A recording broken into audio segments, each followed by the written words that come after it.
Yo. G'day. How you going, Hex enthusiast? 43 OG. What's up? What's going on? Oh, heaps, mate. Heaps. It's a Friday Arvo. I'm about to crack my first beer of the day. And there is heaps going on in DeFi, in crypto in general, and the RH ecosystem. It's almost hard to keep up. Hell yeah. I heard there's some bulls around too. Yeah, 43's bullish. There we go. And we're gonna feed off his enthusiasm. Why are you so bullish, 43?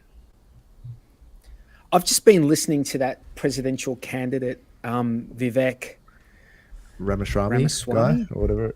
Yeah. And just listening to his thoughts on crypto and crypto regulation and the SEC. Wow. And stuff to do with that, bro. Like that guy awesome. Is I haven't heard exactly what DeFi needs. Exactly what DeFi needs.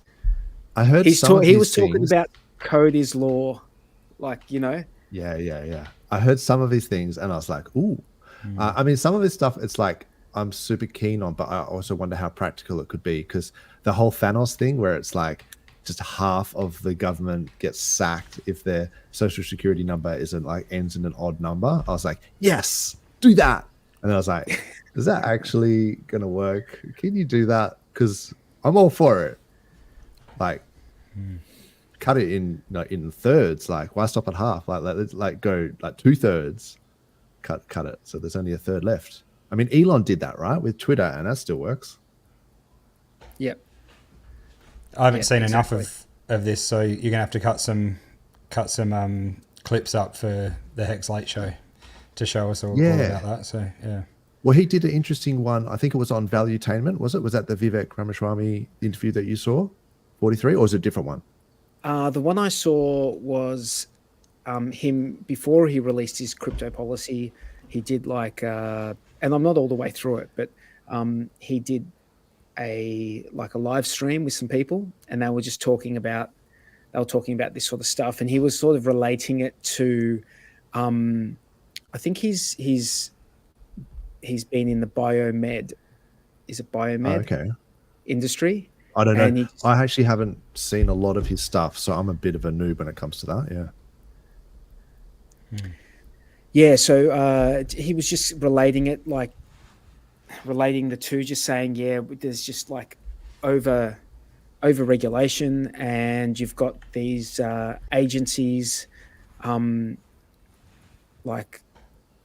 doing the what's it called, something by enforcement, legislation by enforcement or something like that. That's pretty much what SEC have been doing, rather than giving clear guidance and outlines of this is what you need to do. Because there's good actors like the Coinbase guy, Brian Armstrong, and people like that who are like, their entire business model is legitimate. They've floated Coinbase on the New York Stock Exchange. Like, they're trying to meet all the regulations, and there are no regulations for them to meet, so they're just doing their best, and then they get sued and reprimanded. So, and it's like, well, you can't legislate through enforcement. You can't just make up the rules on the spot when no one knows. Yeah, they have not got the power to do that. They have not got the power to do that in the US, at least. Now, I don't know enough about our Australian situation. I need to learn a bit more about this. Isn't that interesting? That because I sent some stuff in our chat, like you guys, you saw, because I put some stuff up there because it just in the last 2 or 3 days. I think it was the 9th. I can bring some of that up if you want. Yeah, the ATO, that's the Australian Tax Office, put up some guidelines or some guidance in relation to wrapped tokens or wrapping tokens. So now they're saying that if you wrap tokens, that's a capital gains event. Oh my goodness. So I mean, to be fair, that is slightly retarded, but also slightly. So go ahead, because I want to hear what you have to say about it. So sorry, yeah, 43. yeah, so they've just done this, and the question that I ask is, where are they getting this from? Like, how are they like? This is such a specific thing to write. How did they come up with this? Show me where in law they come up with this. Like, Your mic just went Your bad, audio- 43. Your audio just went bad. It might be my end. Sorry for that, because this happened last week when I tried to share am I here? something. Yeah, you're good. yeah. You're good. Yeah. So the question is, where are they coming up with this? Like, how do they come up with this guidance? Is it just a bunch of people, unelected people, mind you, in a room coming up with rules by which we pay tax? No, that's not the way I thought it worked. Maybe that's the way it works in Australia. I don't know enough about it, so I need to learn more about this. I agree with you. I don't think that the ATO can just change their website and be like, oh, this is the law now. And like, exactly. I agree that, we should all be following the ATO's guidance, and then we do that. And I actually did notice what I was going to say before is Coinly actually does treat wrapped Pulse as separate from Pulse. And when you wrap Pulse into wrap Pulse for providing liquidity, it treats it as a sale. And so I have seen that, and I was like, what? And then but that's the way that it's been done on Coinly. And then so the fact that they've now introduced this on the ATO as a guideline, as a guideline, but it's not law though, is it? Well, that's the thing. I don't know whether they've got the latitude to interpret at this level, because if they do, I don't think. I feel like that's taking power away from elected politicians, taking power away from them, because they're the ones who should be coming up with this sort of, the rules. They're the ones who, or maybe just don't come up with rules and don't just impose things on us like this. But the other thing that, if you go up on that same page, if you go up, it's got something about lending, and this was this. Go a bit further that up. was interesting. Sorry, I've got the neighbors going bananas behind me. So apologies for that. Yeah, lending and borrowing with DeFi. This is in Australia. So from what I read into this, like, if this is something that, if this is the way I read it, this is not good for liquid loans in Australia, because they're saying the second you, put your Pulse into a contract and then take out stable coins, that would be a taxable event. Yes, yeah, that's crazy, really. But, so you might not have a taxable. It might be a loss at the start, but eventually, if the price of the tokens goes up and then you borrow more, it would be, if you follow what they're saying here, that would be seen as a capital gains tax event in Australia, which is favors the incumbents, doesn't it? It favors banks quite a bit, and they've just slipped it in because, once again, where's the legislation that informs this guidance? They're my questions. Where's the legislation, and do they have the latitude to do that? Yeah, because no, I agree. Changing the website is one thing, but it's not exactly, a law. But are we living in a time? Are we living in a time where governments and government agencies alike just do whatever they like and wait for someone to complain about it? Is that where we are right now in the world? It seems to me like, am I wrong in saying, like, in the last 3 years, it seems to me it's just like, let's just do what we want and then like deal with the consequences later. And then by the time we get to the consequences part, they're out of office anyway. So there's no real consequences anyway. So, and these people who work there, they're real people who are making this guidance. They're real people. So I just want to know, where are they getting this? Where are they getting this from? Because my accountant will read the website and argue black and blue that is the law. That is the law. And that's the way I would do it as well, is just follow what the ATO's guidance is. And I follow what my accountant says, right? But exactly. The problem is, like, what am I missing here along the way? Like, if they haven't like produced any legislation, to my knowledge, no legislation of any substance has been developed in Australia in relation to crypto. Where are they getting this from? Yeah, exactly. Yeah, and so maybe there's white papers or blue paper, whatever the term where it's not quite law yet, and they're introducing it, but they may have jumped the gun with this stuff a little bit. But look, I think when governments and stuff overreach and overstep, it's up to the people to hold them accountable. And it's protest, it's voting them out and things like that. So we're not, that's the problem. We're such a niche that if every single crypto person in Australia was up in arms, it wouldn't make a difference. It would make a huge difference. It wouldn't make any difference. I think it depends how long until they start like really accepting this, because it's almost like they're crushing us from both ends at the moment, because one side the banks are stopping us from, or trying to delay the onboarding of fiat and stuff like that, and obviously trying to put it across that it's almost a scam or could be dodgy, so they put that fear into you, and then they're coming the other end and crushing you with the tax side. So maybe once we'll see what happens when the CBDC stuff starts going on. Yeah, if they change their ways, because it seems pretty dodgy. But it'd be nice to see who the face of all these decisions is. Who this person is that's making these calls, if they even know what they're talking about. So.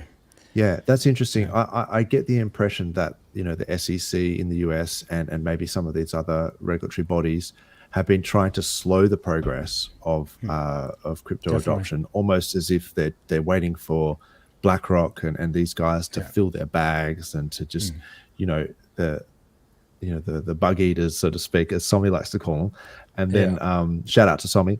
And Somi actually had an interesting point where he was saying that maybe they might try and orchestrate some sort of financial crash or something like that, which is then it's the fear of when that crash goes down, or some other sort of incident that they fabricate, that they then say, okay, well, you guys are in dire straits. I've got these shiny new CBDCs over here, and we're just going to give them out like free candy. The first taste is free, and then everyone just goes for it. Do you think they even need to do that?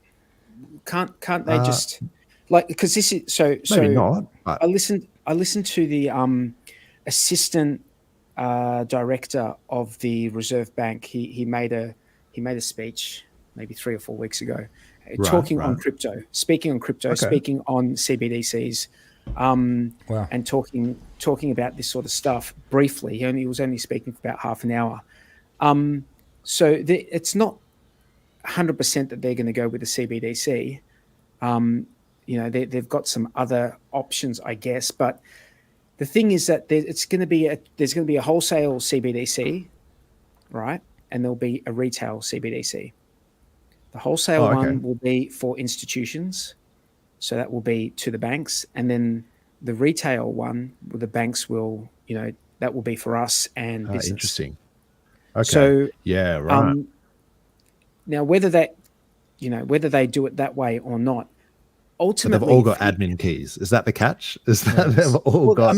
They can just turn it off whenever they want. Well, they can turn off your money now whenever they want, right? Can't they? Yeah. Well, unless you're self-custody, can't they close your account when you want? And you've got crypto. Yeah. But that's not the censorship. The CBDC is not crypto. The CBDC. It's just crypto, digital money, just like what they've got now, and maybe they maintain it on a ledger, like on a blockchain, but it's not going to be. There's going to be admin keys to the blockchain, and they'll be able to do if they want to do it that way. But that's not crypto. Is why we're, but they can already. The thing is that they can already shut it down now. The difference will be that they'll just have more. They'll be able to shut it down in different ways. Like they might just be able to limit you to say, we don't want you to go outside this area. So your money just doesn't work outside this zone. Because it's programmable, right? So So you're saying that you could do the 5-minute cities or whatever, and if you go out of like say 10 kilometers from your residence, then that CBDC doesn't work. Like, or so things like that, like geographically controlling it's where it can be spent. Yeah. Even the data, though, the way they'll be able to get the data from us, they can do it at the moment, but it'll just be, you know, on overdrive when they've got that going, because they'll. In terms of tracking your spending. Yeah, if the cash, like they already do, but if the cash doesn't exist, and if these other ways of, you know, moving money around doesn't exist, they've got all of it, so they can just then see absolutely. Isn't that ironic? Everything. Isn't that ironic that on one hand people will say, "Oh, crypto is dodgy because, you know, it can be used for nefarious purposes," and it's like, no, it's actually the most transparent way because it's all on chain. You can follow it like really well, and then so well that these guys are going to exploit it.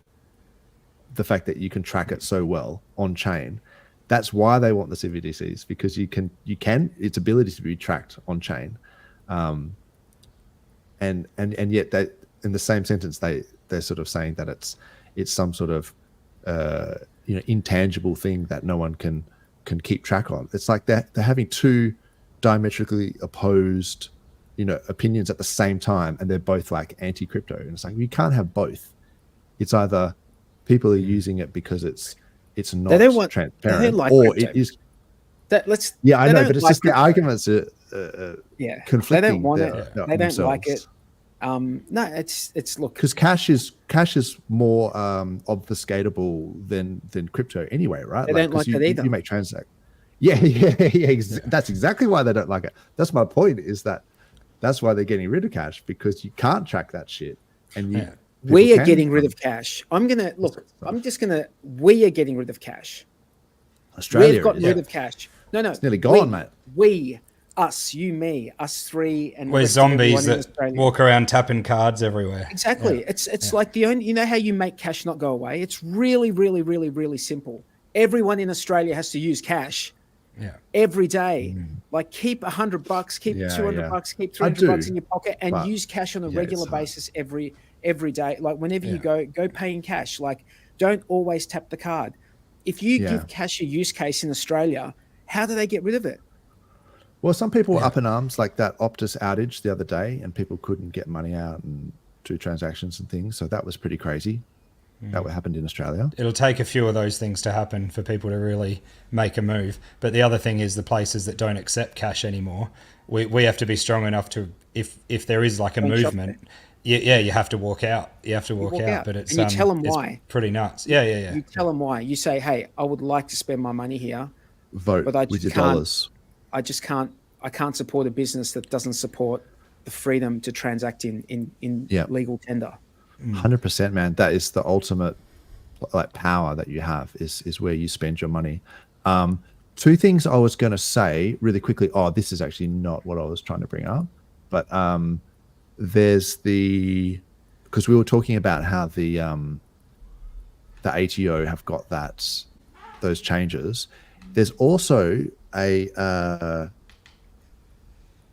change. There was like I'll have to try and bring it up here.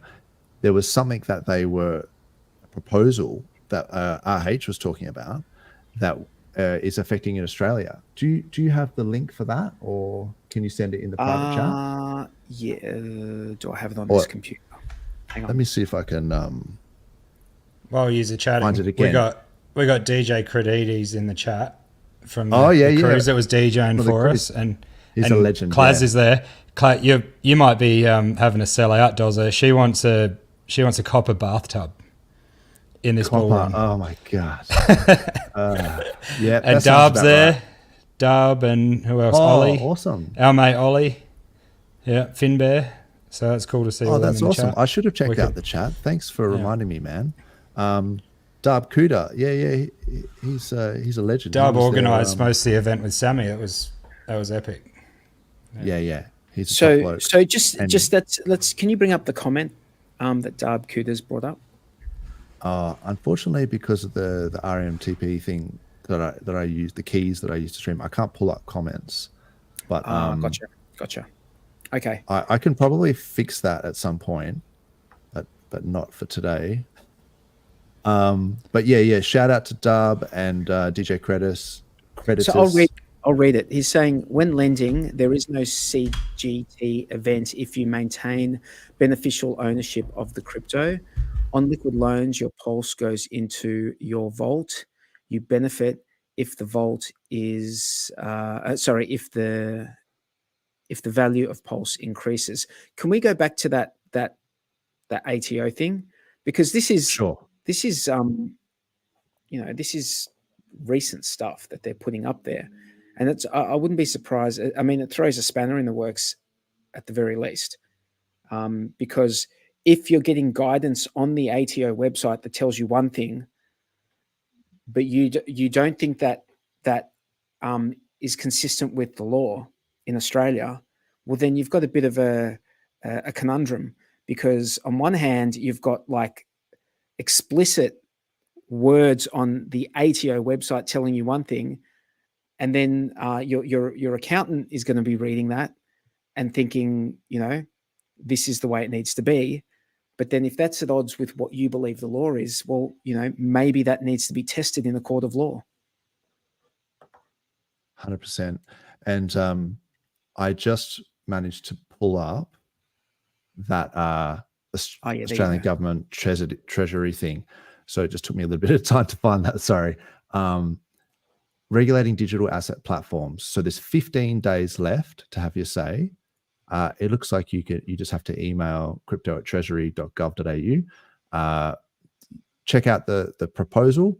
I haven't had time. This was only just saw RH did this the other day, and I retweeted it.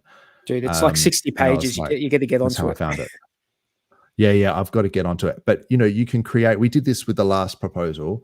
You can create an email with Proton. That's not linked to anything. So you can skip through, when it says if you want to link it to other emails, you can skip through that stuff. So you can create your a separate email and use a VPN if you wanted to, if you were concerned about that. But I think that we should be using some AI, some ChatGPT-4, something like that, to try and really go through this and come up with. From what I've read so far, yeah, I agree, man. Yeah. I agree. I mean, all Australians should be commenting. Everyone who has something to do with crypto and is interested in crypto, you should comment on this, because you've got to have your say, right? We need to let them know what the crypto community thinks about this stuff. Now, from what I understand, this is mostly, for the most part, aimed at third parties, right? I don't think it's regulating digital asset platforms, but that doesn't mean that, okay, well, just let them do what they want to do, because they can make bad rules for digital asset platforms in Australia. So I think we should, go through it and come up with each person come up with comments that, you think will push it in the right direction. Yeah. And, it is 60 odd pages. So, go through it and make some informed, comments on it if you can.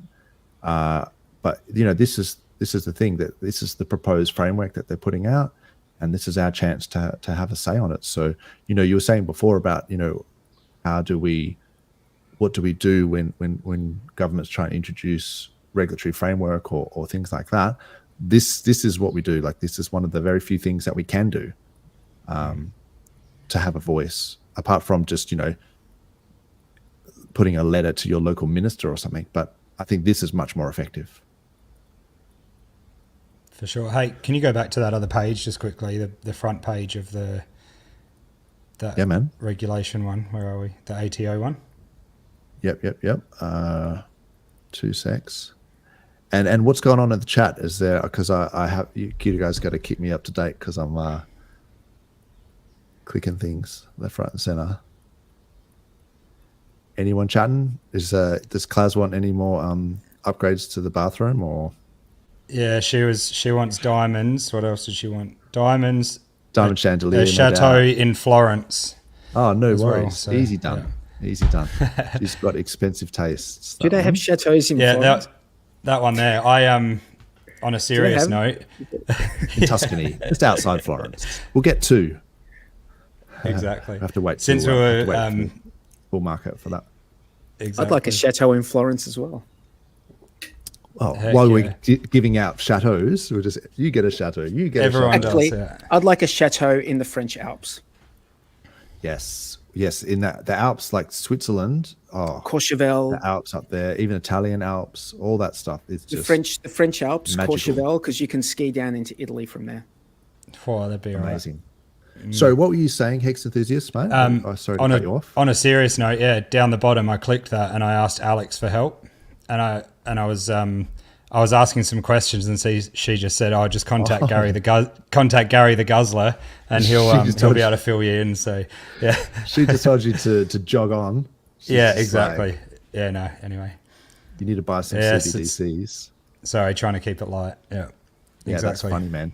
Speaking of keeping it light, I wanted to make a big call because there's been heaps of stuff happening, and in the crypto. But one of the most important things that's been happening is, did you see, drumroll, that Australia is in the World Cup final in the cricket? Oh yeah, yeah. Last night they should beat be good. South Africa in the semi-final, and they're going up against India in the final for the World Cup cricket. That's sick. I didn't get a chance to watch. I've been steering. I've been a steering wheel attendant a bit this week. So, but yeah. I heard it on the news. So I watched it last night. We really went down to the wire, and it was it's really cool. So where can you get a replay on that? Is that it's like 9 now or whatever it is. The 9 website. It's got it all. So I just have it in the background while I'm doing other shit, and I was like, oh yeah, we pretty much should have this in the bag, and then it was just like.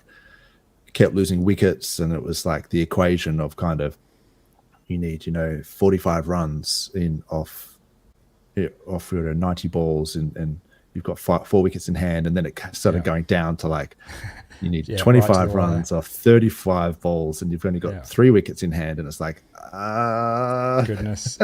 It was really stressful, sweet. but it was awesome. And so hopefully, I think that must be Sunday night is when the World Cup final is.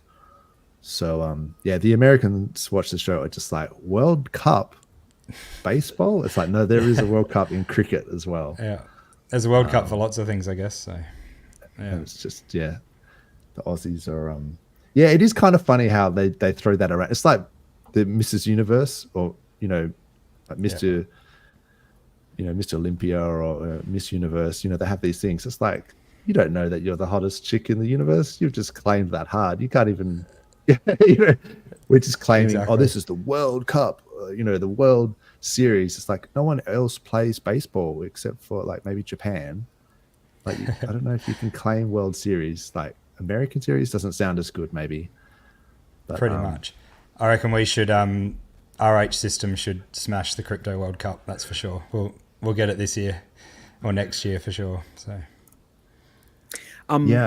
Have we still got the Commonwealth Games? Sorry to interrupt. Have we still got the Commonwealth Games, or did they blow the budget on that and they shut the bed? We were going to have it in like Melbourne or something.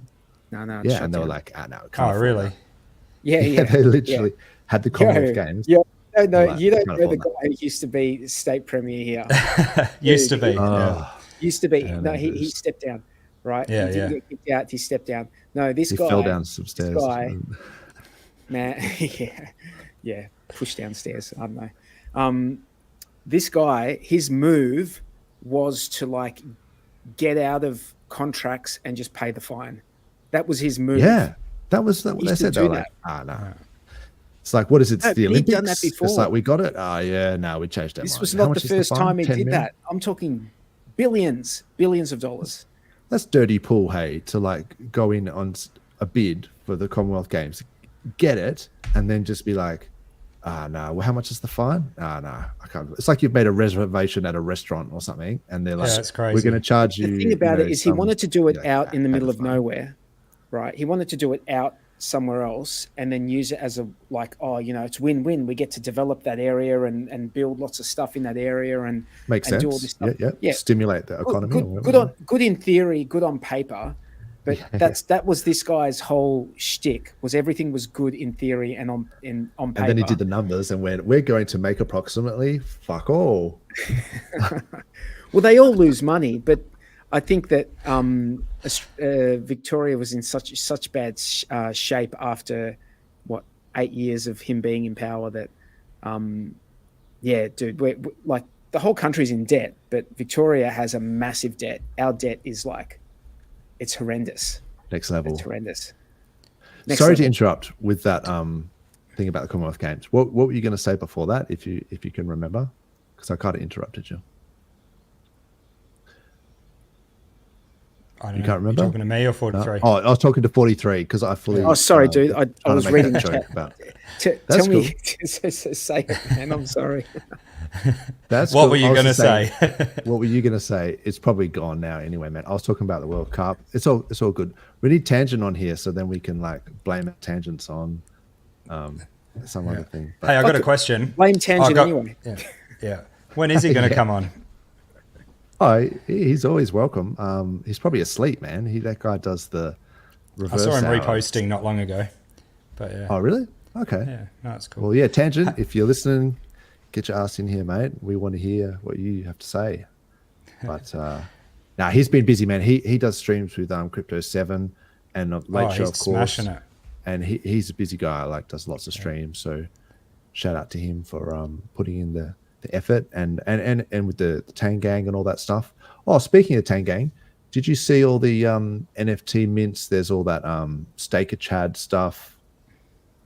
And there's a whole bunch of free mints and things. Okay. Man, they're doing it every day. Like there's literally just free NFTs if you've got whatever it is, 69,420 HOA. If you've got a bunch of Hex Funks, I think it is. And there was that Robo Rhapsody, the fully croissant guy who did the metaverse thing.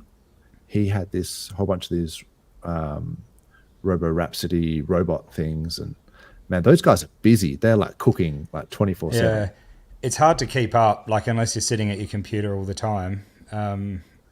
It's pretty hard to keep up with all that because you miss a couple of days and it's all gone from you. I don't know. So I full credit to Tangent for keeping on that so hard. He's doing amazing. Yeah. I just love saw his consistency. Quinny Jin said minimal Tang Gang shill. So all right, fair enough. Yeah. The crowd has spoken.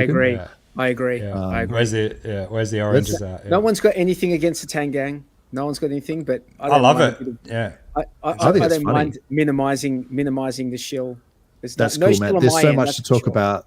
Oh, no, I'm not shilling. I just sort of say, I think it's good for adoption. I think meme coins and things like that overall are good for adoption. A couple of things we need to chat about, bros. I'm not into it. I just want to make that clear to everyone. That's cool. I'm not into the Tang Gang. I've got nothing against them. Go nuts. Go nuts. Some people like certain meme coins and some people don't, but that's the beauty of crypto. And I think we have those sort of tenets where it's like, it's your money, you can do what you like with it because it's literally you're in control of it. So I'm sort of an absolutist like that. If people want to like the Spice Girls or whatever, and I'm kind of like, that's shit music, why are you listening to Spice Girls? But it's like, what am I going to do about it? It's like they probably don't like heavy metal, so it's just different choices. Yeah. Look, I started this whole channel exists because Unwrecked Pirate and me started the Hex Late Show over 3.5 years ago almost. And we started the Hex Late Show because we saw Hex, and at the time we were just starting to really understand it in depth. But we saw Hex, we realized that this was something different, something that didn't exist in crypto. Uniswap was just coming out, had just started to be used, Uniswap version 1 for the 6 months previous. We was just seeing all this change in the industry, all this innovation that we hadn't seen before. And then we saw the Hex contract, and we just saw how different it was to everything else in crypto and how different it still is to everything else in crypto. Guys, don't forget, let's not ever forget, there's no other crypto where you've got people who are committed for 15 years and actually committed for 15 years. Yes, definitely. That is a very good point, isn't it? That there's communities in it for the long haul. Let's never. I will always be talking about how I think Hex is something special and not to sleep in Hex. And when people get wrecked down the track doing other stuff, and I'm not saying that anyone is going to get wrecked on, you know, Tangang stuff. I'm not saying that. I'm just saying when inevitably in crypto, people get wrecked. That's just what happens, man. People get wrecked. It's opportunity cost as well, because I have thought about this a little bit, because it's like, it's one thing if you've got like a free mint and you're paying like 70 PLS for like an NFT or whatever, like that's literally fuck all.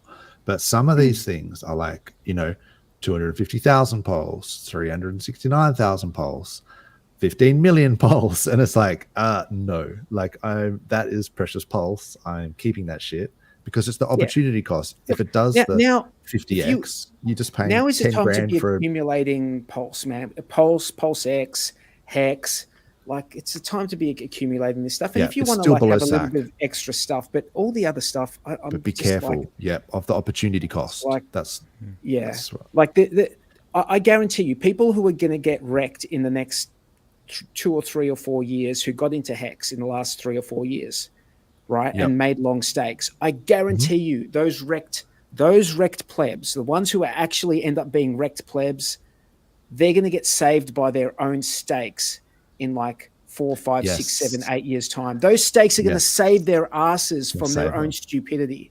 Lucky them. Lucky they got into Hex, eh? Yeah, agreed. Yep. It's all about that proportion of your, like, what you're putting in as well. You know, like I don't know if you listen to, I know you listen to Adam Stokes occasionally, but you know, he really talks about that, is, you know, how much you're putting in and portioning that the right way. And if you want to take a scratcher or whatever and you know, take a gamble somewhere, do it, but with bugger all. And that's what a lot of people are saying they're doing. But I think everyone is trying to take your pulse, and they're doing anything they can at the moment to, you know, put these things out there that might slowly their bag up and get they're greedy for it. So they're greedy for it. They're trying to take your pulse. That's exactly like people, like, not accusing Tangang or anything. I'm just saying, like, people in general, they're coming up with new coins. They're trying to do things because I think they are greedy to try and accumulate because they know the value in it. Yeah. No, sorry 100%, to interrupt. No, I agree.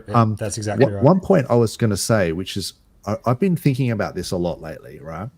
And some of you might just be like, of course, this is obvious, but for other people, maybe not. So when you're looking at like Bitcoin chart, right? And you're like, oh, okay, it's doing well. We're making higher highs here. Higher lows and higher highs. Like, it's going off. People are bullish. Like, let's go. And then, so a lot of that was to do with the BTC ETF, the BlackRock spot ETFs. So that's the speculation surrounding that. And then, so one of the thoughts is maybe that the BlackRock Ethereum ETF is sort of been proposed, and so then you might see some similar action with Ethereum. And I think part of the narrative was that Ethereum might be one of the best buys, you know, of this cycle, because Ethereum is just, you know, it's going to the flippening and all that sort of stuff. But if you look at the Ethereum BTC ratio, right? So this is ETH BTC. It has been going down since the merge. And I think 43, we talked about this a while ago. But as a ratio, you would have been better off in Bitcoin than you were in Ethereum. So this is the price of Ethereum versus the price of Bitcoin, right? So as it's actually making lower lows, Ethereum versus Bitcoin. And so when you start to think about that ratio trading mindset that we had in the early days of PulseChain launching, where it was like, you know, 200 pulse per hex and things like that, you can start to plot any asset versus any other asset. Yeah, for sure. But this is like with TradingView, right? You can literally go, oh, you know, somebody likes Link or whatever, and you can just put like a hyphen and then go, so versus Ethereum, how is Link going versus Ethereum? It's actually not doing a lot. So maybe in the last little while it has, if I go on the dailies or something like that, you know, it has. But, you know, when you start thinking in terms of ratios of like, if you had all of your money in stable coins, then the price is just the price, you know, as a ratio to $1. But if you're thinking about like, if you were holding it in ETH, versus if you bought some link at this time, you would, and then you went rotated back into ETH, you would have more ETH, and then but you can do that ratio with anything, right? So if you're looking at, say for example, that what we were talking about, Pulse Hex, here we go, and then you price it in Pulse. Hex has actually, Is that daily? this Can is we the daily. condense it up to see where? Okay, so overall, the trend would be that, so that's where I sort of did that trend before. It almost looks like you could argue that it's rolling over. So if you were in Hex from the start of PulseChain, and then you rode it all the way up to where we are now, but even back to a couple of weeks ago, and then you rotated it into Pulse, you would have more Pulse than if you started by putting it in Pulse. You see what I'm saying? Say that again. Yeah. So because the ratio of Hex to PLS has been going up, if you went in and you put in 10 grand and you bought Pulse here, if you put that same amount of 10 grand in and bought Hex, and then you swapped it, rotated it into Pulse, you would have more Pulse here than if with the same amount of money, because the ratio has gone up. So because it's gone up against Pulse, and there may be a point where this changes, but you can do that. You can plot different assets against each other as a ratio, and I think that gives you a better. So what's the how many? Have you clicked? Yeah. I can go back to that. Hex Pulse. How many Pulse per Hex? At the moment, 183, 186. And what's that recent all-time high? 242. Okay. And it was started at 100. You see what I'm saying? So the people who sold their Pulse for Hex at the beginning, yes, and got their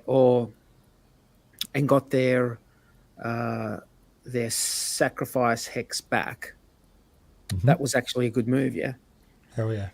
Because I heard people talking about that. I think I heard Johnny Chaos talking about that at the very, very beginning. He just said that he had sold some Pulse to get his sacrifice Hex back. His PEX, yes. Yep, that would have been, as it turns out, that would have been a great move, because that was probably when Pulse was at a 3x to saccharate. And I don't think people realize how well P-Hex has done. I actually think it's done really well, because people were, before PulseChain launched, people were saying, oh, well, it's not going to be anywhere near as worth as much as, as eHex. And not only is it worth more, it's like, it's done really, really well. Because this is the chart. Like it doesn't have the history of eHex where you could say, oh, it's gone down 99%. Like this is all the history of P-Hex. And it's basically been up and to the right the whole time.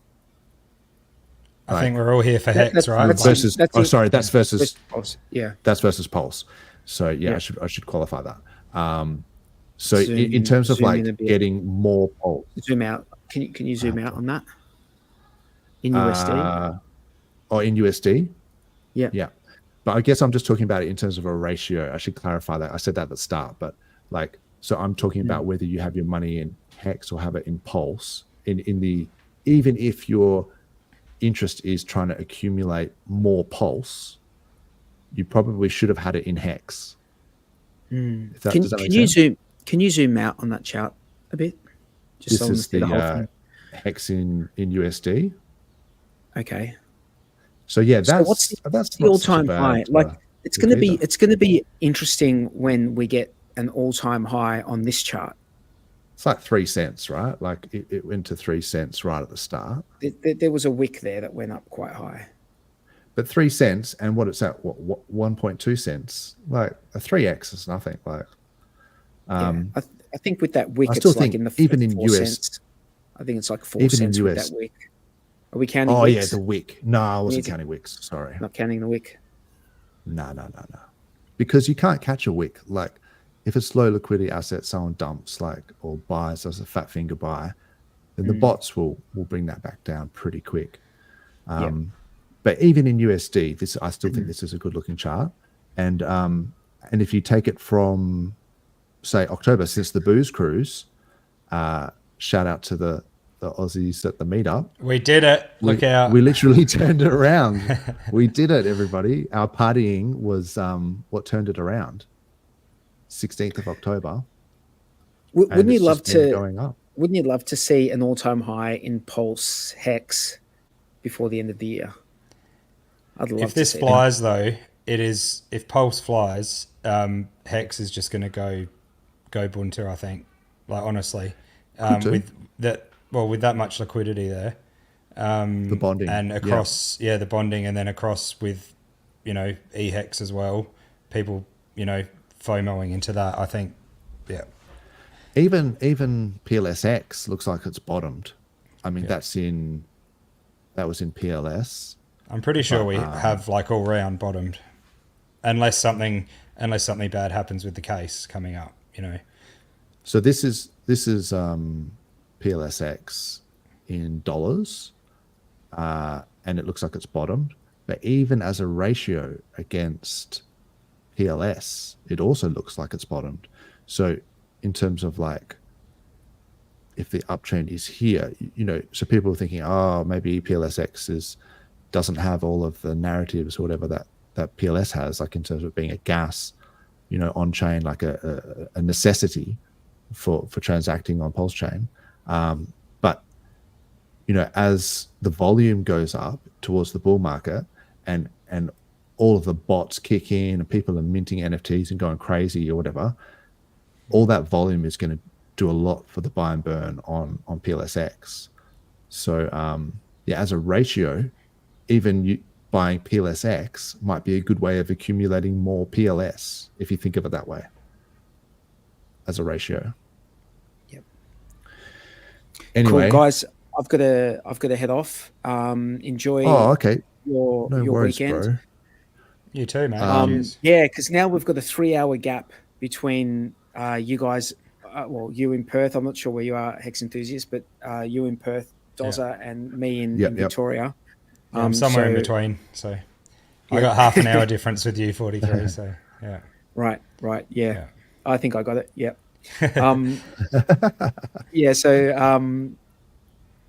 Cheers, guys. Have a good weekend. Thanks for coming on, 43. I really appreciate it. I wish I could stay a bit longer, but I've really got there's a line that I can't cross. I need to get home. I need to go do what I do. It's cool. Got to do what you do. No worries, man. No worries. Catch you, man. See you later. Thanks for coming on. Really appreciate it. Guys. Cheers. Always like your insights. Thanks, man. Cheers, man.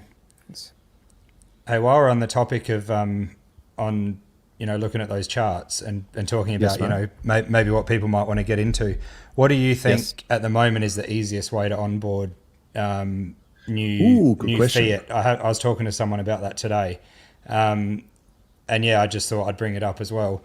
But the bridges sort of for people that aren't as fluent as maybe you and I, the bridge has gotten a little bit more difficult today. Bro, let's pull that up and let's talk about it. Let's do that first.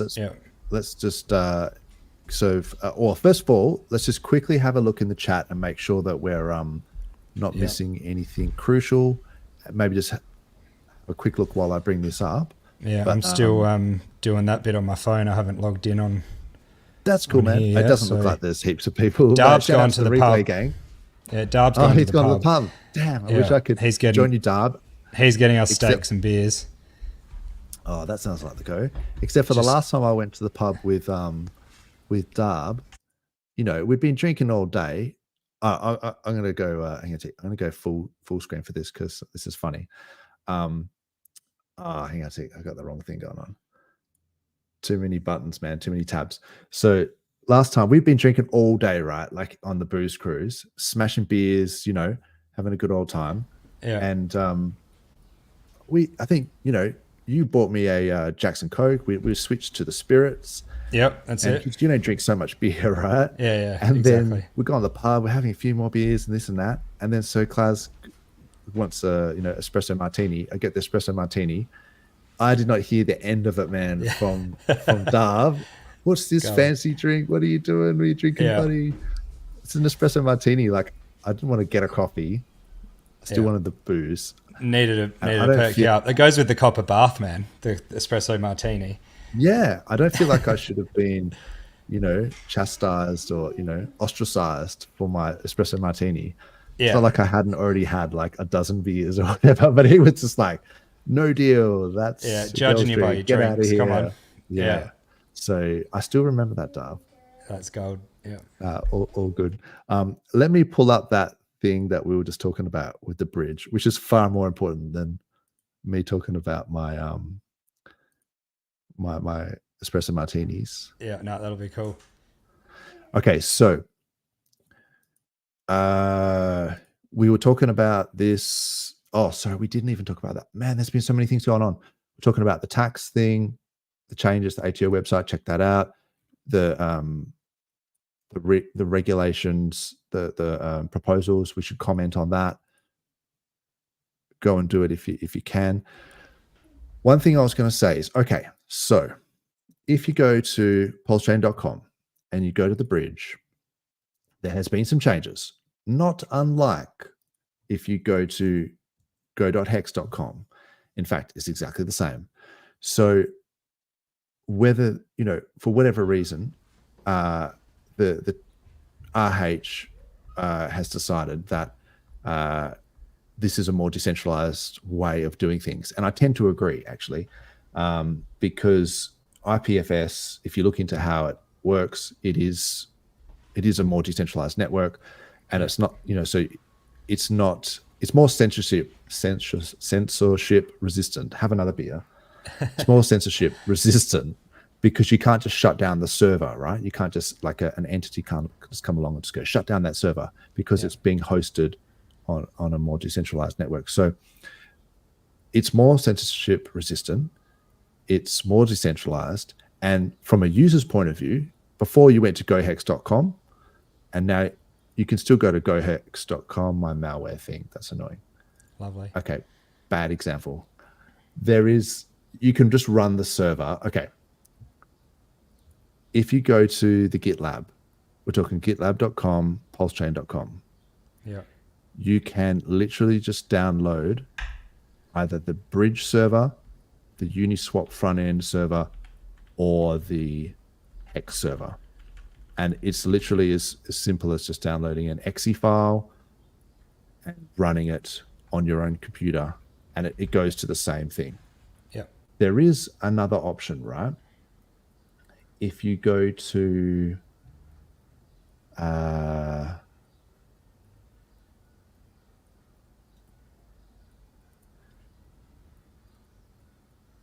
come on.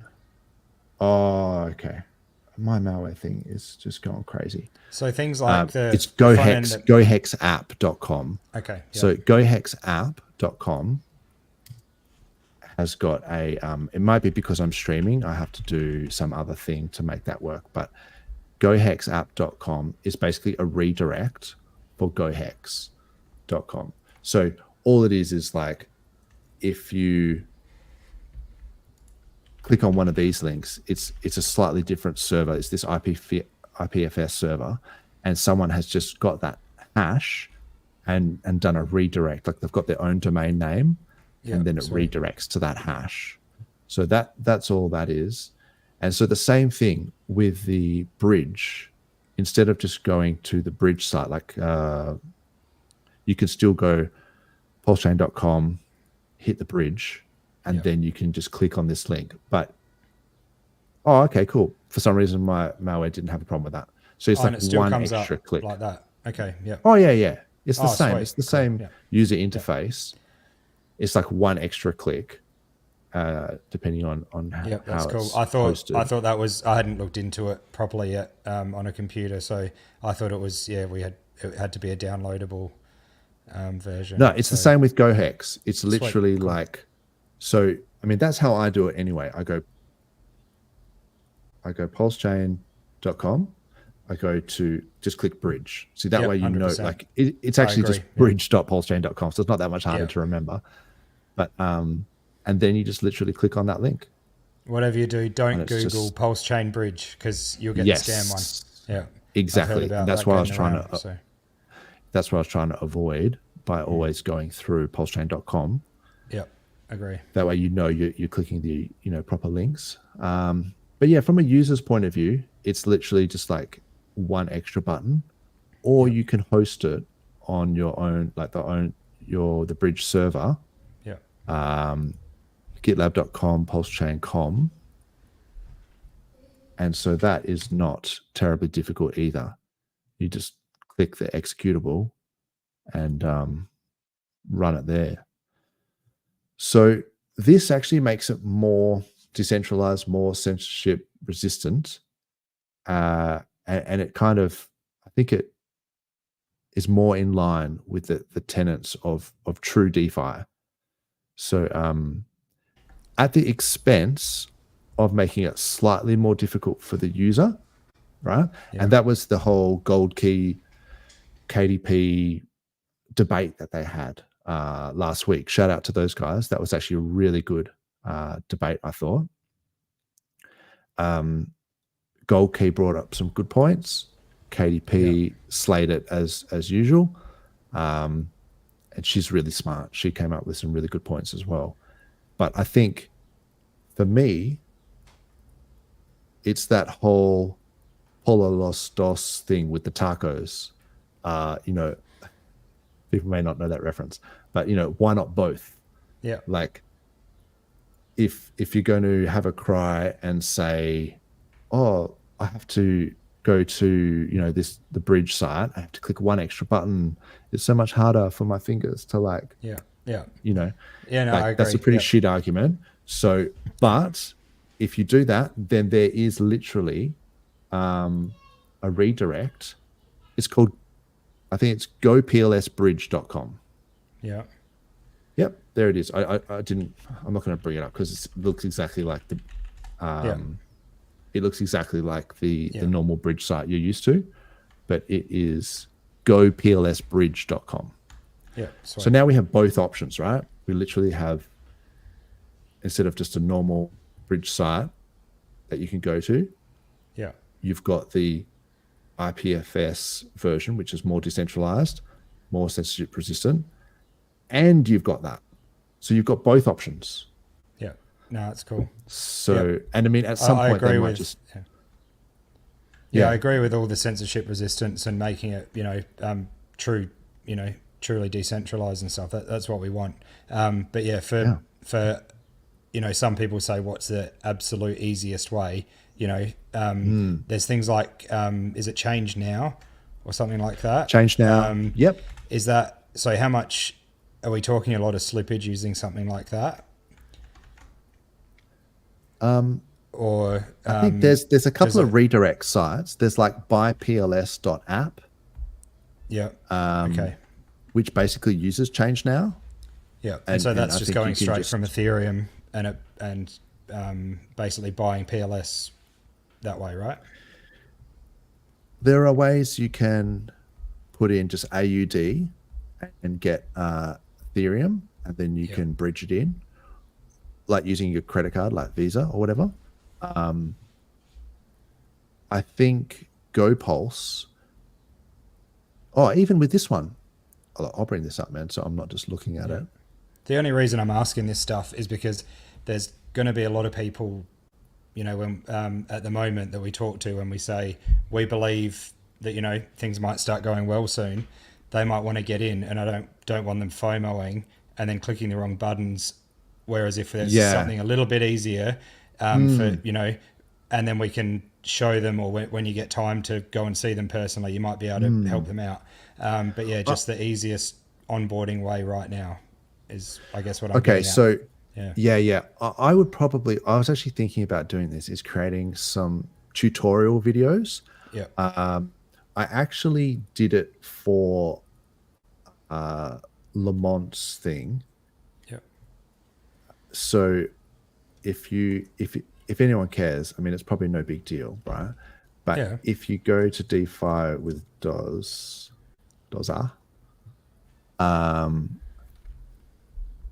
the channel, and then playlists, educational, full playlist.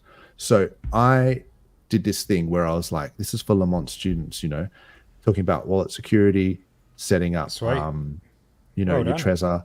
And yeah, it's just like these 2-minute videos. And I was like saying, this is how you use MetaMask and or Rabby. I might actually do a separate one and do it a little bit better and talk about Rabby. This is how you provide liquidity and do yield farms.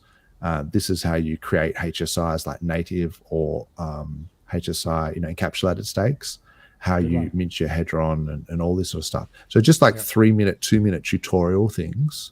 Yeah. I was thinking about maybe doing a few more of those, but the shout out to Crypto Coffee and Hodl Dog, because those guys have kind of already done it. Like I might do my own, just why not make it, slightly different and with an Aussie accent, but Hodl Dog's ones, but Crypto Coffee has got some really good ones as well. So people should definitely check that out.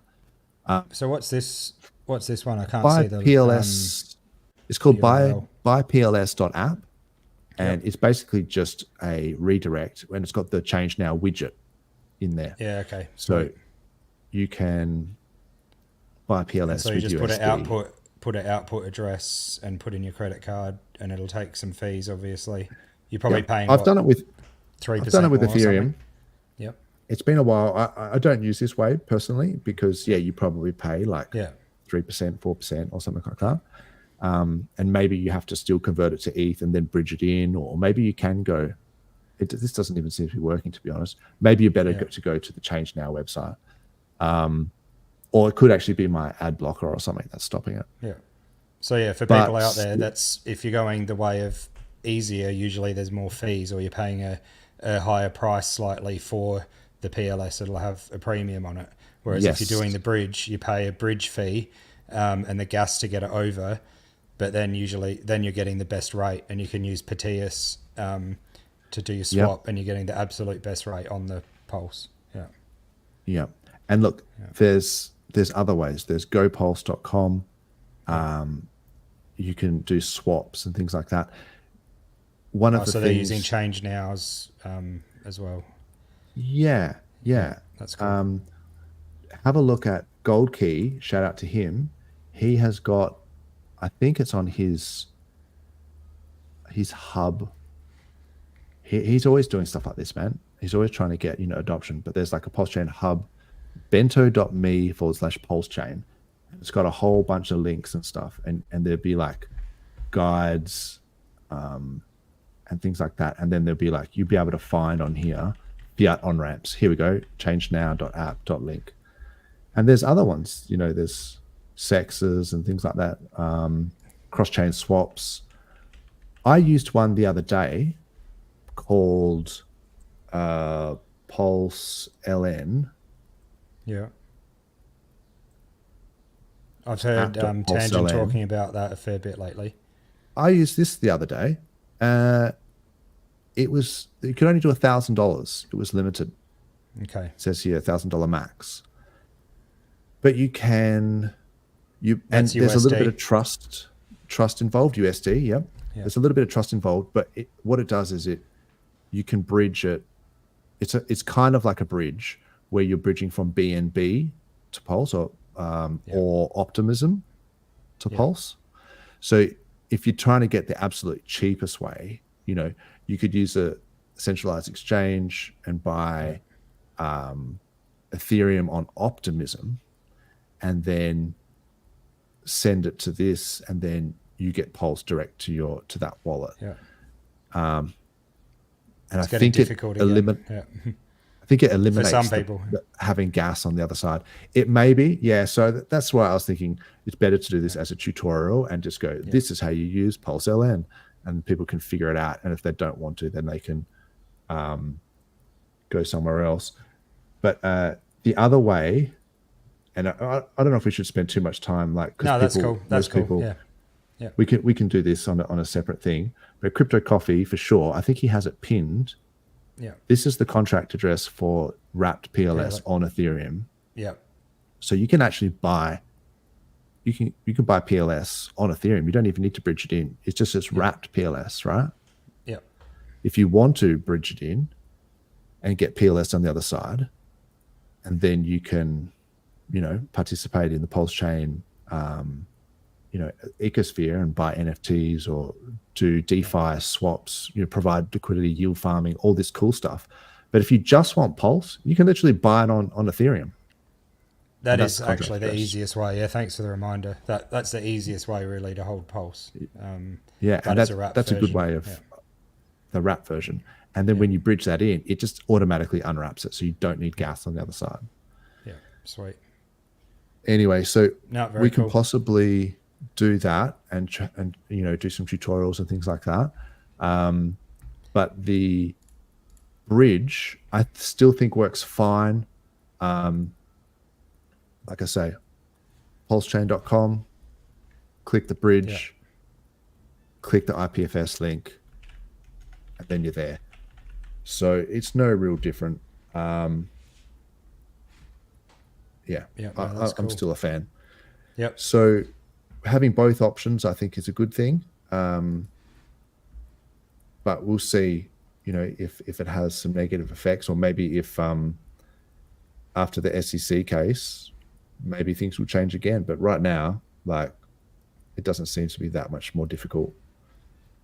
Speaking of the SEC case, did you see? I think you might have sent me this actually. Yeah, that's it's interesting. Can't find the bloke, can they? The court notes that the summons. Sorry, mate. Yeah. Do you want to summarize what happened?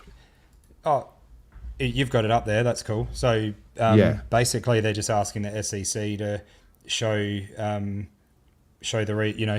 let them know why they can't serve him. And I guess there's going to be a case about that. If the defendant what to do from here, if the defendant has not yet been served, plaintiff is directed to show good cause why service has not yet been effectuated, and that's by the judge. So interesting. I'm not quite sure if that means that if he hasn't been served, they just delay it by another month until he can be served, or whether they just can the whole trial. I mean, or the hearing or whatever. Yeah. So I listened to What the Hex earlier on, and they were talking, Papa Boner and DJ and that were talking about it, and they were basically saying that it could either get punted down the road a bit more, because the SEC shows why they should keep trying, or if the judge, for some reason decides that it's all a bit silly and they don't really have much grounds on it, then they could just can it. So we could go either way at the moment. If it gets punted down the road, that's probably that could already be priced in. People might just sit on it for longer. But if they say that this should just be thrown out, goodness me. Oh, that's just a whole lot of hoopla for nothing, isn't it? After all that, if that's what happens, I suspect if having seen the wheels of legislation and things like that move so slowly that it's almost glacial, I would assume that they will just postpone it for a month or 3 months. You know what I mean? They'll just literally go, oh, he hasn't been served yet, I'll just reconvene in a month's time, because they're not in a hurry. I found with these sorts of things, they just drag it out. They'll just keep going. We've seen the same thing with XRP. So I could be wrong. Maybe if he's not served, they just can it. But my gut feeling is that they'll just extend it until he is served. And I think he's pretty good at hide and seek, to be honest. Yeah, he is. But do you reckon he won the World Cup? We kind of he won the World Cup for hide and seek. Oh, that's so funny. I have a theory as well. This is just to the aside, but whenever I talk to someone about playing ping pong, like table tennis, every person who I've ever met is the state champ Yeah. Okay. Yeah. at table tennis. Like they always go, "Oh, I was a state champ back in the day." You're state champ for table tennis. Is there a state competition for? And you're like, oh, okay, and then you just proceed to just drub them at table tennis, and you're thinking, I don't think you were the state champ. Like, but I've heard that a lot, like from various like parties and things like that. I'm drinking and I met this guy and it's just, oh, you play ping pong? Yeah. I used to be state champ. Oh, yeah. And it's like after a while, I'm being suspicious. There's a lot of state champs out there for basketball, all sorts of things. And so like when your mates go fishing and they caught a fish that big. So yes, they always I'm catch very one dubious of the state champ title, but I reckon RH could be the state champ for hide and seek, no doubt. 100%. He went to he was in Europe and all the rest of it. He's probably, I think he's still there, hiding out in castles. So, but did we shoot ourselves in the foot by? Remember when we couldn't? This is maybe just me, but do you remember when the Hex community were trying to put that lawsuit against CZ from Binance to say that we've been perpetually listed as 201 on CoinMarketCap, coinmarketcrap.com. So, and even when the price goes up, 10,000x and then goes down 99%, our ranking hasn't changed. So it's like immediately it's obviously crazy. Fake, right? Oh, definitely. Yeah. So in terms of market cap, like, because if market cap is just the price of the token times the number of tokens, like that doesn't make sense for it to be static. So they served CZ, my memory was that they served him, Johnny Chaos, by Twitter, and they set a precedent for being able to serve people by Twitter. So in our fervor and our passion for doing what is right, we may have shot ourselves in the foot, because then if that precedent's set, then they can just be like, bro, we served you by Twitter, and that precedent was set by hexagons. Exactly. But RH doesn't read DMs. Exactly. He doesn't watch TV or listen to radio. Yeah, I have a bit of a problem with that, because it's kind of like whether you can say that you don't read things or not, but I don't think that works. Like if you get a letter in the mail and you haven't paid your speeding fine, and you just say, I never got it, like they will take your license away. Like they'll just be like, you should have checked your mailbox. Like I think it's a bit different with getting served, but true. Good point actually. And that's why they do that whole thing where they're like, hey, don't I recognize you? And then, in American movies, I don't know if that's real or if that's just like, because I've seen too many movies where they're like, they pretend to like know the guy and get to him to dox himself. And then they're like, and you're served. Throw it at them. Exactly. Yeah. I don't know if that's a real thing or just a Hollywood thing, but I'm assuming it's real based on my Hollywood movie upbringing. Yeah, that's it. Give me 2 secs for hang on. No worries.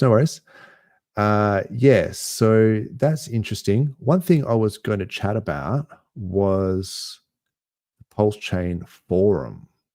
So let me first of all just double check the chat. Finbear, what's in the house?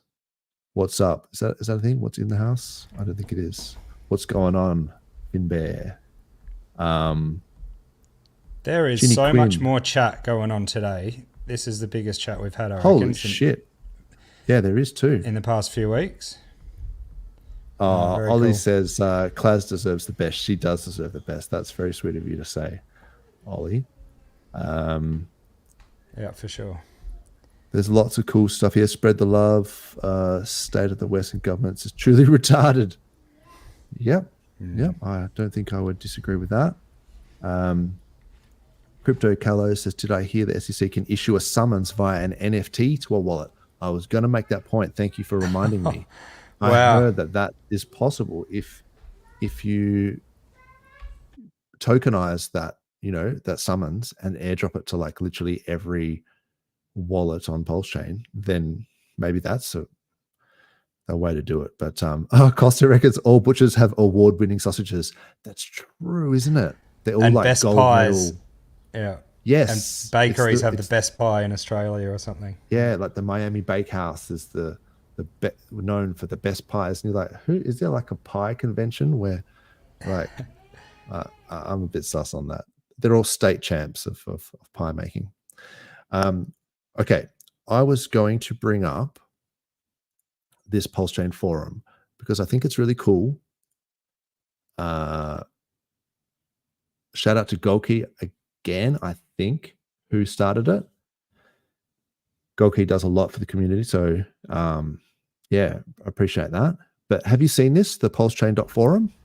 No. Actually, yes, I logged on just before we came on and I saw some talk about it, but I haven't been on. You haven't been? Okay. Yeah, so it seems pretty cool, man. Like it's got like a bit of a Reddit feel but it's just all PulseChain stuff. There's like people can start threads, and I mean some threads, you can take with a grain of salt, because I think anyone can literally make threads. So just be a little bit careful on clicking links and things like that. But some of these guys are like well respected in the community, like RH Max. And so it looks like he's got this thing about developers for hire. That's really interesting. But there's heaps of topics here.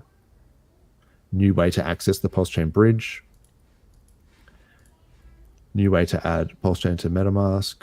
New way to get That's a good thing to have in your bookmarks, just to look through as, a bit of big time. Bit of homework every now and then, just to have a look through and see the changes. Because there's so much. Well, maybe you can ask questions as well. Yeah, that's right. You can just go in and be like, thoughts on the communist token, and be like, what about this? What about that? And there's people like Dipcatcher and Goldkey and RH Max. I mean, these guys are smart guys. Like, they're full stack devs, and to have access to them, it might just be another way of doing it. Exactly. And hopefully it doesn't get as messy as Telegram seems to get. Because it's so hard to keep up with that and get through it. Once again, if you're sitting at the computer all the time and you can just keep tabs on reading it. But yeah, these groups on Telegram are just insanely quick, just posting all day, and a lot of spam. Yeah. So. Yeah, exactly. Telegram is really hard because you get targeted by bots and scammers and things like that. So you've got to be really careful. There are some good channels that you can get into, and people can be quite helpful on Telegram. But I would say always do it in public. Don't do it in like private DMs on Telegram, because that's generally a scammer. Just do it in the public chat, and then if it looks like you're being scammed, normally someone will like pipe up and be like, "Bro, you're getting scammed." No, but like if you do it in public and you're asking questions. Exactly. I actually had a call from Alex from Hedron and Buck in the same day on Telegram. Whoa. Which were both scammers, by the way. So if you get a phone call from someone, it is not that I answered. Call. Oh, okay. Okay, sorry. I didn't understand what you were saying. Sorry, they were ringing through Telegram like a voice call. No shit. And then they started messaging me just because I commented in one of the group chats. And yeah, they just started DMing me and ringing me non-stop on Telegram, and it's like, whoa. And people could fall for that so easily. I know that a lot of people won't, but some people would be like, oh, they're that into their product or their project, they're ringing me to help. And maybe people fall for that shit, but I mean, come on, like, you got to be skeptical by nature, and that is just not likely to happen. So, and there must just be don't a market answer. for it, because they're doing it. So, yeah. It's a lot of people get scammed, but yeah, don't click on links, don't answer DMs from people. Just stop. Just stop. If you think that you're talking to Richard Hart, you're probably not. Exactly. It's my guess. Exactly. That's funny. I just wanted to say that the Grayscale investment BTC premium is now less than 10%. Oh, we're getting close. 9.83. So it was 40% from memory. Yeah, 48%. So this is the grayscale discount. And RH always said the bull market, well, maybe talking about the hyper bull, as Tangent likes to call it, can't really kick off in earnest until you can no longer buy discounted BTC from Grayscale. And it's down to 10% now. So interesting. It's been climbing rapidly, well, coming back rapidly, I guess, back to there. So, I think it's all starting to happen very quickly. Have you looked at the T-share rate lately on hexfi.io? I haven't. The speculative estimate. It's looking good. No. And just quickly, I heard Crispy talking about the fact that there's going to be a possible big jump up to 32,000 by the end of this month. Okay, interesting. Yeah, apparently there's... So I haven't looked at this site for ages, but... if you go to share rate, the third one down. Yep. Oh, yeah. Yeah, you can see that big spike about to come up. Oh, okay. Just to the left, the other one. You see that curve. You see the red, and then it goes into yellow. So that's where we are now. Gotcha. Oh, no, that's not where we are. Sorry, no, it's back. Where are we? Sorry. No, this says the 20th of... Oh, yeah, that's the one. November. Yeah, it is. Yep, that's the one. So apparently there's a couple of big stakes coming up that look like they could be ending soon. And there's going to be a big jump. So on, I'd recommend I've just staked some, and I heard DJ, I saw on his Twitter that Credides, if that's how you say his last name, I can never remember that. He even DJ, he even did it on the new front end and staked some. Cool. So it's probably not a bad time before that jump. That's interesting. Very interesting. And I reckon that's why we see Hex doing so well against Pulse. It's only going to keep going, I think, because of that rate, how fast that's climbing.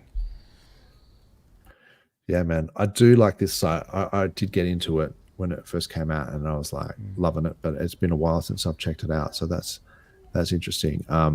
It's got some really cool stats on here. And you can look at a bunch of stakes and things like that. We've been talking about like meme coins and that, and maybe a distraction or, siphoning some PLS. The thing is that while everyone's distracted, the T-share rate's still going up. Still just kicks on. That is true. So, a reminder for people to be, keeping an eye on that, because that'll run away from you. And then at the top of the ball, or if you miss, like Tangent says, everyone round trips their bags. He's talking about that a lot lately. You're probably better off being staked, because the chances are you might round trip most of your bag. So, interesting. And 43 was talking about with staking actually protects people sometimes from capitulating at the lows and things like that. So definitely, that's one to think about. I just recently saw this site. I haven't gone into it much, but I will have a look at it. It's the fame.io. They've got a stats page, and it looks like they have a whole bunch of stats on whether people are going short or long or whatever. And I was just like, I don't know, maybe just because I'm a nerd, I was just like, stats, let me look at this. So that I do think that's perhaps possibly worth checking out in the future. I just thought I'd bring it up then. But there might be, there's some edge in these sorts of things, like whether you see big whales kind of going short or long at a particular time. Maybe there's something you can glean from that. I'm actually not recommending that people put shorts and longs on because you'll probably get liquidated. But watching just their using actions. that data and seeing like, oh, that's interesting. Or just go all in. Yeah, I reckon the old DCA is not a bad idea. But I just think the distractions and that sort of thing at the moment, watching the pumps that have happened recently, you don't want them to get away from you. So yeah. I think how we were talking about before about the ratios, like whether if you were rotating into a certain coin or whatever in the hope of getting more of a different coin, if the ratio of that asset is going up against the asset that you want. I think, I mean, that's like a trading mentality, but you might want to do that with like a small portion of your bag, you know, like maybe like, I don't know, 20% or something like that. You don't have to do it with your entire bag, like liquid bag as well, because you might have your stake bag as well. So there's things like that that you can do, but at least if you've got a strategy or like a plan, I don't think just randomly just aping into green candles is the go. That's right. And there is a bit of opportunity cost if you're thinking like, I'll go into this thing and then the thing that you actually want starts skyrocketing. So you got to be careful, like in terms of regret minimization. You might just have to be like, I'm going to go into this asset. I'm aware that it could go down in the short term, but I just want to secure my bag because I just don't want the risk of it just running too far against me.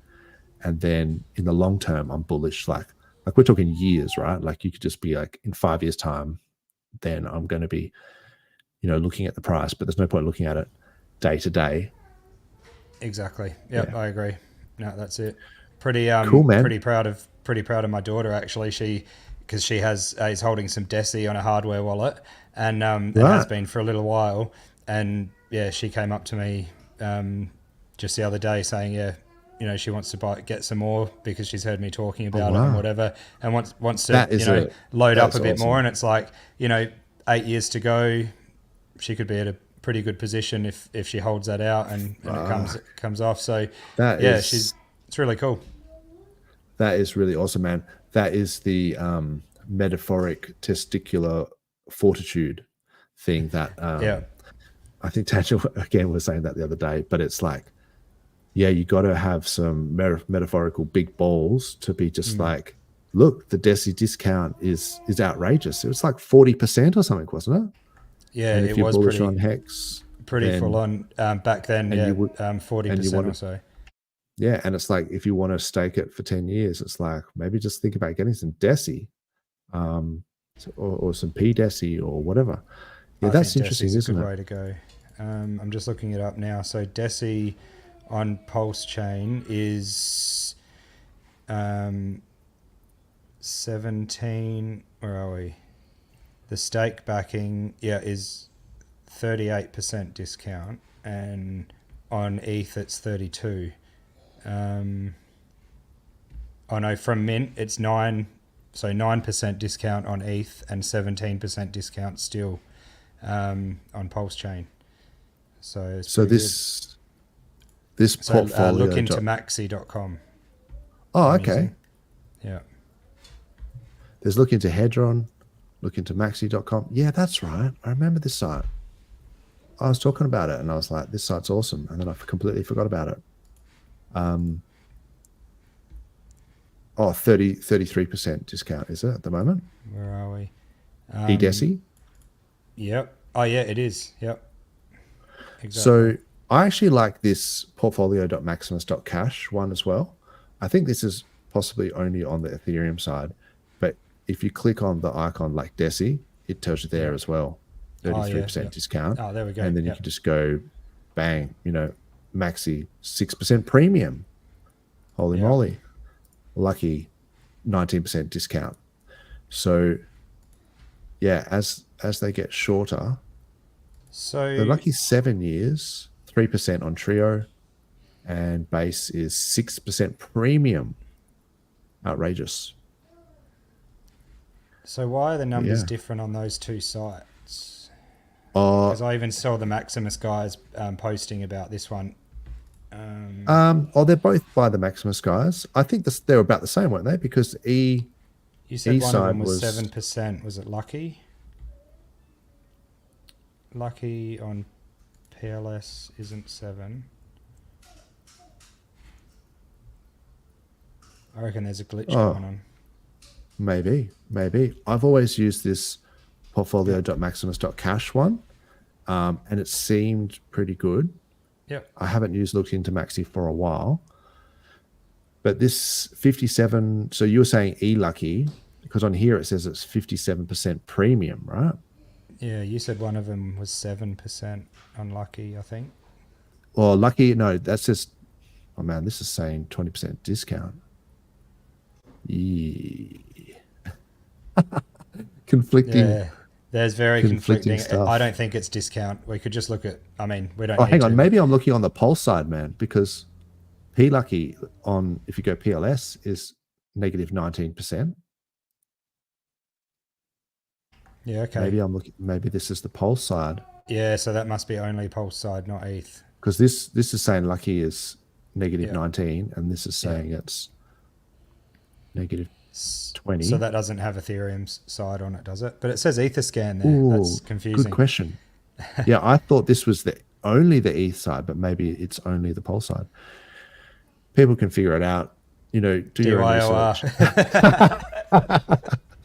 Handball that one. That's too hard. I've had too many beers. Oh, you should not be I've taking disappeared. advice. Oh, you've I had just that many. completely I had that disappeared. many. I'm gone. You've just faded into oblivion. You've just been Thanos, mate. I reckon I've lost. I reckon the battery's died or something. Yeah. Nah, that's cool, man. Well, it's good to see your face and to say. I can. But no, good to chat. Where to are you, we man. at? We finishing up because otherwise I can get that going again. But Nah. Let's wrap it up, bro. It's been an hour and a half, and good stuff. people are a few sheets to the wind already, having a few beers. No, it's on been a Friday. been good. Hour, so Good to chat about all For that. sure, I man. just I reckon people should not sleep on staking Hex or buying the perpetuals. That's my take. interesting. For today. Yep. Yeah. Really interesting. Yeah, it's easy to forget about some of that stuff. Yeah, I would say just, as my outro, just pack your bags and get ready, because people cry a lot about, oh, I wish it would just go down and there would be some sort of dip so that I could buy more or whatever. But then when the actual dips happen, they're crying because the price has gone down. So Exactly. it's like, if you do see a dip, like if this, because we're talking, this SEC case is coming up soon, and if you do see some dips, well, then that could be your opportunity. It may not be, but don't cry about it later. If it then goes up above SAC and you go, oh, I wish it would go down so I could buy more. You have to almost take the emotions out of it. And if you want a target where you want to accumulate a certain amount, then and the price is dipping, well, then that's your opportunity. Exactly. Yeah. Anyway, I'm not going to stop accumulating. I think everyone is hopefully people are on that page. But yeah, I know. So I need to tick this off when Tangent comes on one day, because I'm talking about him a bit at the moment. But what's his latest saying? Do you know what his latest saying is? What was it? It was like, if the price is going down or if something's going wrong, who cares? Buy more. Who cares? Buy more. So I think, so funny. I'm not saying those words because I'm not telling anyone to buy. I think it's not bad advice though. Look, to add some other side to that, there is a point where if it's going down and you're thinking, well, if it's going to go down even lower, maybe don't just buy more, wait for it to go down. But then there's risk associated with that, right? Because you can think it's going to go down and you can miss it and you end up getting less because it moves against you. So then that's why the DCA thing works. So if you are, who cares, buy more incrementally, who cares, buy more as in stages, in steps. Don't just go all in and then be like, who cares, fat finger, buy on that, because then you might literally be crying later. So I still think DCA is good. And then just try not to just zoom out a little bit and just accept that no one's going to buy the absolute bottom, and that you have to kind of just lower your average buy. That's literally all it is. It's all about perspective, because the prices at the moment, even though they've run up, it's coming to my head where it's like, oh, it's starting to get away, and it's like, hang on, it's nowhere near getting away. It's not even started really running. It has ran, but nothing compared to what I hear we're gonna, you might see. So if you want to feel any more bullish, Adam Stokes's crypto campfire that was on last night, was really good. Yeah, cool. Yeah, just sort of reminding people about that. So Let's keep the positive vibes going for sure. That's right. Love it. All right, mate. Well, yeah, good to chat to you, Hex Enthusiast, and You too, I'll bro. see you hopefully next week. And shout out to the see how we go. chat. Thanks very much. And we'll see you all next week. Have a good weekend in the meantime. Yeah, you too. Chat was on fire. So cheers, guys. See you later. Thanks, chat. Yeah. Legends. Catch you. Catch you guys.